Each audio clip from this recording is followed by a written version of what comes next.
Hotela Meteor. Bravo, bravo.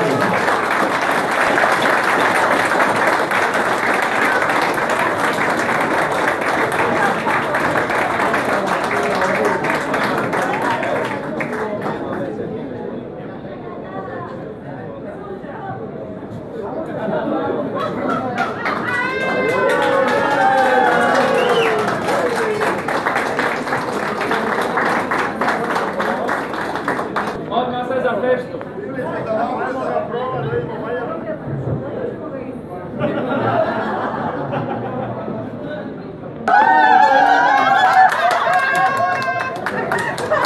I koji ima jednu nagradu koju želi uručiti. To je Armanda. Hvala, dobro večer svima. Ja kao predstavnik Velprova želim uručiti nagradu organizatorima, u stvari za dobru organizaciju. Ja sam isto ga pristao.